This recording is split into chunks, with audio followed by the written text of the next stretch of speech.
pried this one out over here, popped this one out from the back side, since I have the plate off. A lot of people put the new ones in with silicone, but if you get a little silicone in your system, it will not dissolve. Silicone just runs through the motor oil until it finds a spot to clog up something. So silicone paste is nice, but I don't think you really want to put it in your engine. So what I'm going to use is the good old standby, because this stuff will dissolve. There you go. Everybody recognizes that. Been using that all my life. Lube it up in here. Lube the new ones up. Push them in. And then go like that. And like that. Probably could tap them in with a plastic dead blow hammer if you have trouble. Or you just push them in by hand maybe once you get the lubricate on it.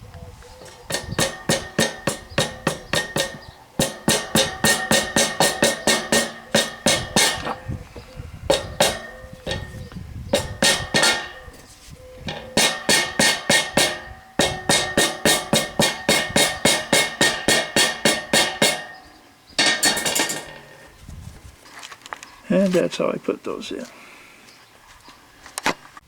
Alright, lifting plate is removed, and I got my Valley plate gasket laying there. Alright, I just want to look at things a little more before I say goodbye to the inside there. Using this special socket wrench for my very tall oil sending unit at the back of the engine.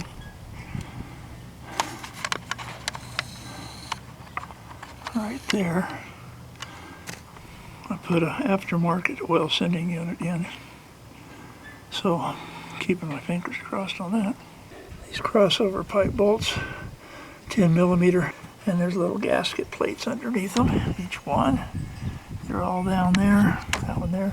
One way back over there is the hardest one for me to reach. That's done. Now I got to put my sensor covers on and the harness. I had to squeeze the side of the plug a little bit to push it over the connector on the round connector on the knock sensor. They're on there pretty tight. I couldn't just push it over. This is an older wiring harness, and maybe a newer one that you could probably just push them on.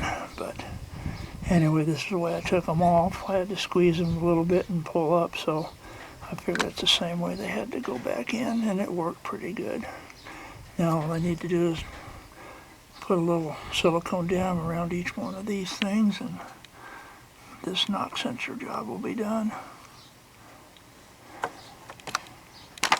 Got my connections connected to the oil pressure sending unit and the cam position sensor.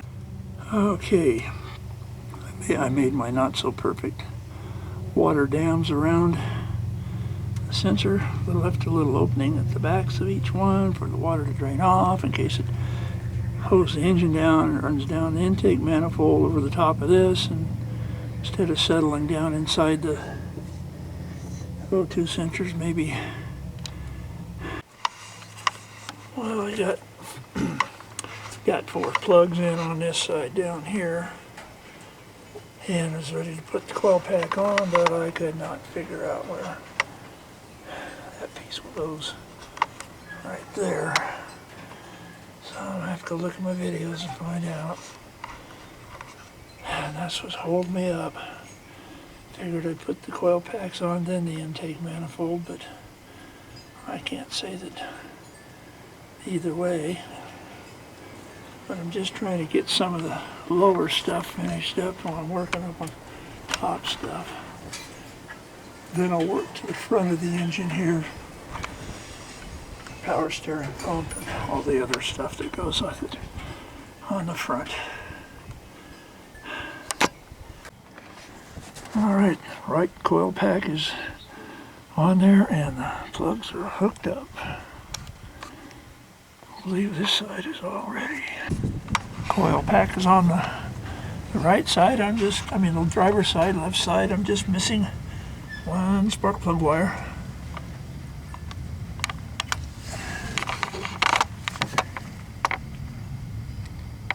Gotta find a spark plug wire. Get that the way.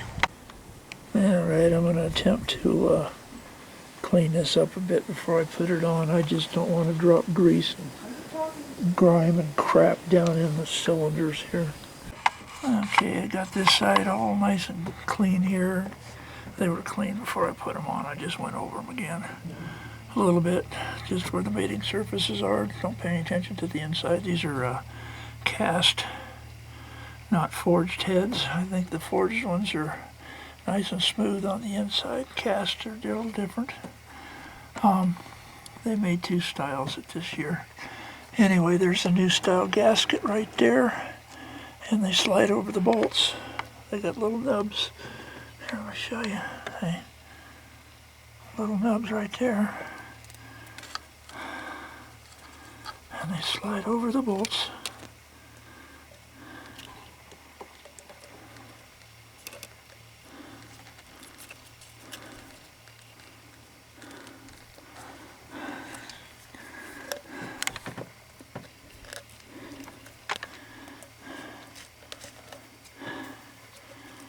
My eyesight's off a little bit this morning. There we go.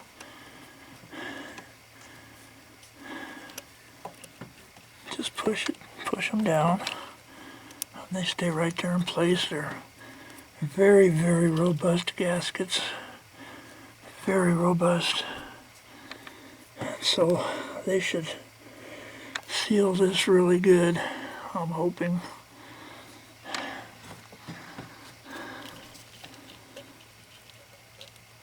Now the other ones, the plastic ones that clip onto the manifold themselves, they're prone to breaking. They're brittle and prone to breaking, and they didn't give you much gasket material. It leaks. And the engine I pulled out of here, every spark plug was black. It was running so rich. Anyway, I couldn't use those plugs. I'm gonna have to get it. I bought new plugs, and this one's bent up just a little bit. I'm not understanding why, but it will go down when I put torque on it, so I'm not worried about that. Just want to make sure I got it down all the way. Over the bolt heads right there.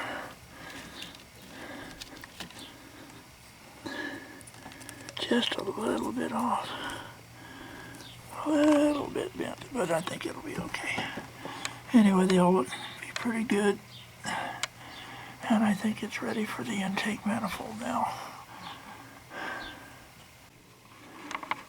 You can see where this one's pulled up just a little bit, probably from being packaged the way it was. It was on something most likely. Anyway, it will pull down and seal it nicely, I believe. I've got these cleaned really good, but I'm scraping down just a little bit in case I got any extra carbon on them. I don't know that it makes that much difference because of the other gaskets are so much more robust, but maybe you can see that I am getting some of it. I'll zoom in later and show you.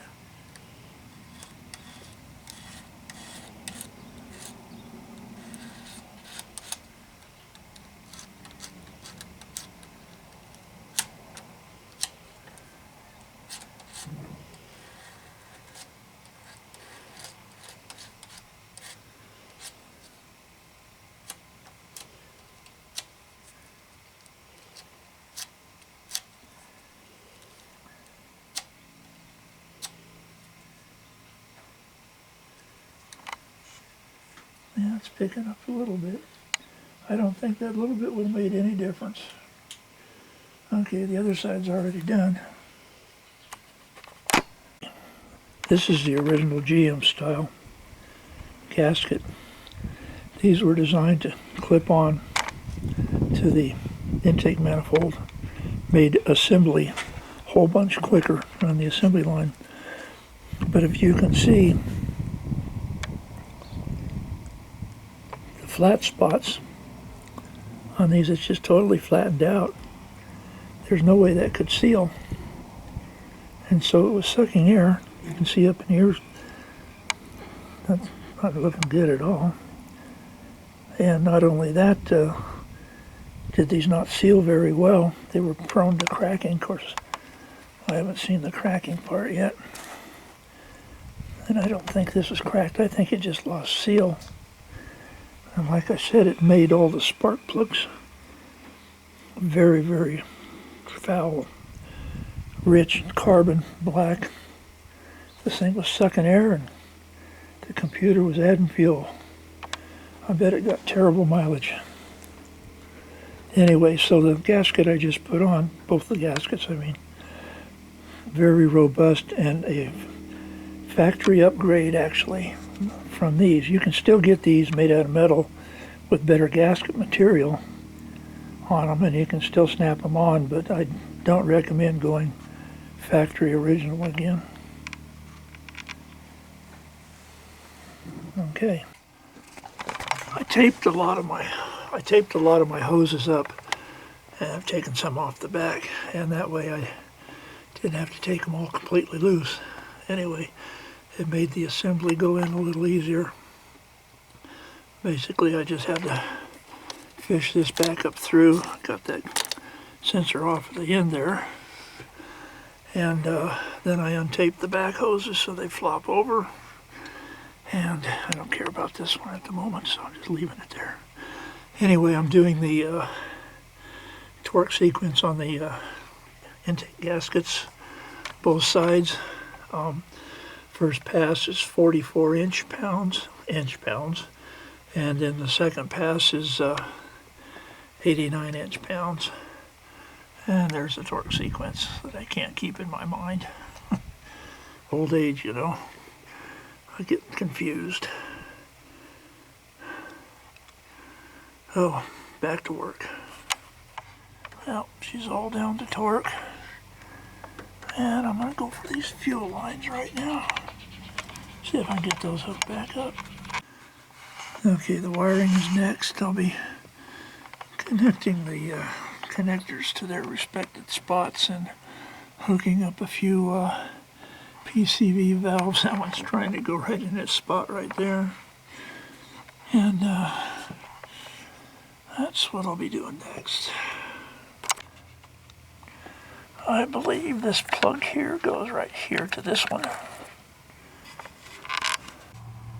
I believe this one here is the knock sensor. Comes from under the intake, goes to this, and then connects to right there. I've got an engine temperature sensor down there, and I believe this is the one that goes to it. Get over there. See what you're doing. Yeah, I think that's it. Okay, we'll give that a try. Okay, I got those two on top done. I had to bypass this guy down here. He's fighting me a lot, and after 20 minutes I decided that was enough. So I went back up and I got the injectors plugged in, all of them. This one here, number 5, is missing the internal gasket to keep the water out of it. It's kind of on there loose, and it's the one I found when I took the engine apart as being off, so it'll probably shake itself off, or not. But what I can do is find a little gasket for it, and that'll fix that. So where am I going now? I've got the PCV valve right there. It goes back there, and I think this one here, this big hole's right here, wheels around and goes right into there. Okay, I got the PCV valve back there. The injectors are all in. And this big hose right here, the vacuum booster hose, that's a vacuum line for the booster. But I think I'll go ahead and hook up the coil plug now. If I can get the tape off of it. I did a good job of taping these up because I didn't want water to get in them when I cleaned this intake manifold, and now it's coming back to haunt me. Let's see if this one will go in there without any lubricant on the seal. I've been putting a little, I think I will. I've been putting a little silicone high temperature grease, just a tiny little bit on these rubber gaskets to help them go in easier.